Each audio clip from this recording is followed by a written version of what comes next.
When I talk or write about the foundational elements of delivering great customer service, I usually explain it as the difference between employees who do their jobs with a task mentality versus employees who do their jobs with an experience mentality. And I stress this topic so heavily because I think it's at the heart of what separates great service providers from the rest of the pack. Those employees who focus on creating great experiences make customers feel welcome and valued. Those who focus merely on completing tasks make customers feel processed and tolerated. The word that bridges the gap between a task mentality and an experience mentality is presence. In order to create a positive customer experience, an employee must be present for the customer, and at least for the moment, that customer only. Then and only then can the employee notice the customer's body language, their tone of voice, their word choice, their facial expressions, or any of the hundreds of other possible signals the customer may be sending, and thus providing clues for delivering personalized service. Employees who are not present for the customer, they don't catch those signals.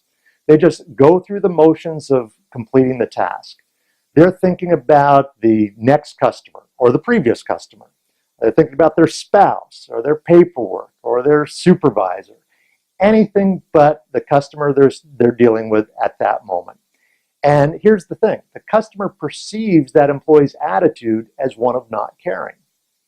Not long ago, my family was having dinner at a very nice restaurant, and the food was great, and so was the restaurant's atmosphere. But our server was clearly more focused on completing his tasks instead of creating a memorable experience for his guests. He would look at one of his other tables as he served us. He would whisk by without comment as he dropped off or picked up our bread basket. We talked to another server while he refilled our water glasses. And he headed to the kitchen as he wordlessly set our check down on the table. So as I watched this server's performance, the word presence popped into my mind. That's what was missing. He wasn't present for his guests. Now, he certainly performed his tasks efficiently. He was prompt and he delivered the correct food, and the food really was terrific. But for the prices that we were paying, we deserved more. We deserved his full attention for those relatively few moments that he was actually interacting with us. And it wouldn't have really taken much for him to have created a very different impression. A smile while filling our water glasses, a comment on our meal selection as we ordered, eye contact as he set down the bread basket. Any of these little gestures would have taken no additional time, but would have made a world of difference in our experience. Now look around. Our interactions with most service providers out there lean toward that task or transactional side of the performance continuum. There's usually no feeling of true connections, and most of us feel simply processed through their system. And of course, we feel no loyalty toward organizations that make us feel processed, and that's an important point. I mentioned my restaurant experience to a participant attending one of my presentations, and he asked me a good question. He said, would that experience keep me from returning to that restaurant? And I had to admit that it probably wouldn't keep me from returning. But if we do go back, it won't be because of the service.